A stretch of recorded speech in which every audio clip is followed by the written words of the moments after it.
Bonjour, je m'appelle Marie-Josée et je suis bibliothécaire à l'UQTR. Bienvenue dans cette capsule qui vise à mieux vous outiller pour faciliter la recherche d'articles dans la base de données érudits.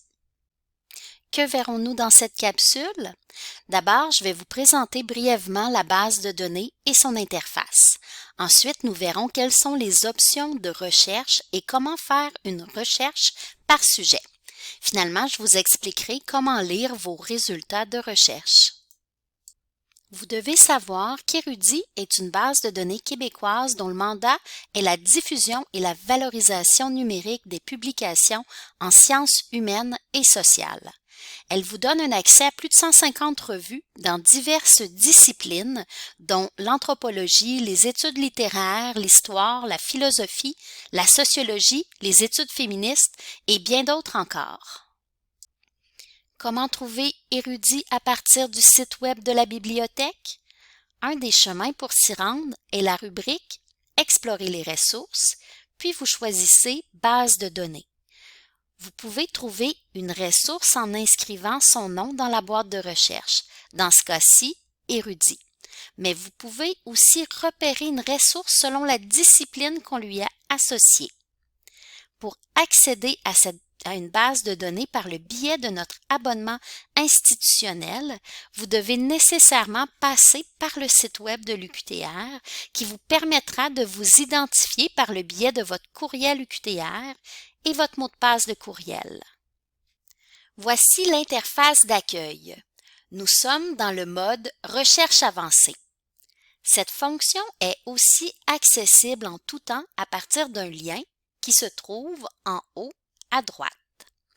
Avant de vous donner plus d'informations sur la recherche avancée, j'aimerais vous faire connaître une section d'érudits qui vous aidera à mieux comprendre dans quel bassin documentaire le moteur de recherche d'érudits va aller puiser pour repérer des articles qui répondent aux critères de recherche d'une requête.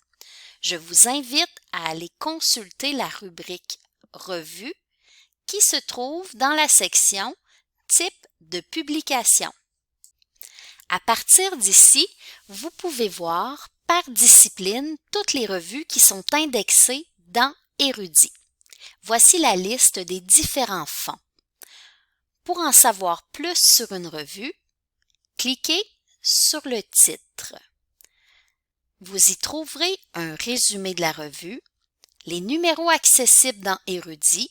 Vous pouvez d'ailleurs consulter tous les articles d'un numéro disponible. Aussi, vous y trouverez parfois la politique éditoriale du périodique et le comité de rédaction.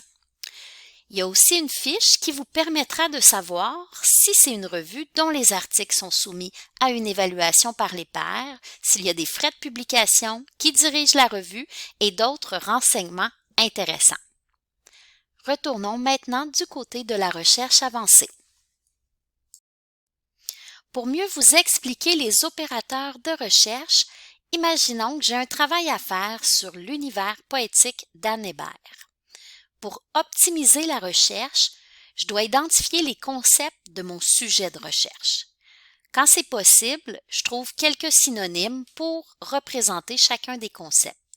Le but de cet exercice est de formuler une requête qui tiendra compte de tous les mots utilisés par les auteurs pour représenter votre sujet.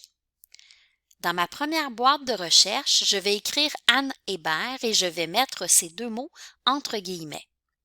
La recherche repêchera uniquement les articles où les mots Anne et Hébert sont côte à côte dans cet ordre. Les guillemets permettent la recherche d'expressions exactes. Ça peut être très utile pour la précision dans certains cas. Par exemple, si on prend Première Guerre mondiale et qu'on le met entre guillemets, ça va éviter que l'on se retrouve avec des articles où les mots première, guerre et mondiale se trouveraient disséminés un peu partout dans le texte. Dans la seconde boîte de recherche, je vais inscrire les termes qui s'apparentent au concept de la poésie. Pour ratisser le plus large possible, je vais utiliser la troncature, soit un opérateur de recherche qui remplace une ou plusieurs lettres d'un mot. Vous voyez ici, la troncature est représentée par l'astérisque à la fin du mot poète et cette troncature me permettra de repérer poète au singulier, au pluriel, poétesse et poétique. J'ai fait la même chose pour les mots poème et poésie. Avant de lancer la recherche, nous allons choisir un index dans lequel le moteur de recherche devra repérer les mots-clés. Si vous ne choisissez pas d'index, le moteur de recherche ira dans tous les index, dont le texte intégral, ce qui risque de vous donner des résultats moins précis. L'option « Tous les champs, sauf texte intégral » vous permet de ratisser plusieurs champs tout en étant plus précis. Vous pouvez ajouter d'autres concepts en appuyant sur le plus juste ici. Vous pouvez aussi ajouter des filtres de recherche comme le type de document ainsi que la période visée. Cette recherche va extraire les articles dans lesquels on trouve Anne Hébert, écrit de cette façon, et aussi un des mots suivants. Le « ou » entre les mots est un opérateur de recherche qui permet d'ajouter des synonymes dans une même boîte de recherche. Le « et » ici est aussi un opérateur de recherche. Le « ou » est accessible à partir de cette option et vous pouvez utiliser le « sauf » pour exclure un terme des résultats. Lançons maintenant la recherche. Pour cette requête, nous avons 39 résultats. Vous pouvez décider du nombre de résultats que vous voulez voir par page et aussi du type de tri.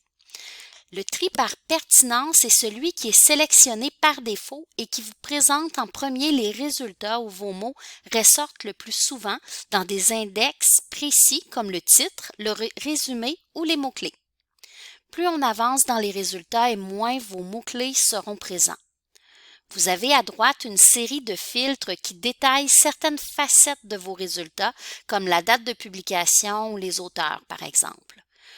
Vous pouvez cocher un élément pour aller voir les résultats qui y sont associés. Appuyez sur « Filtrer » pour lancer cette action.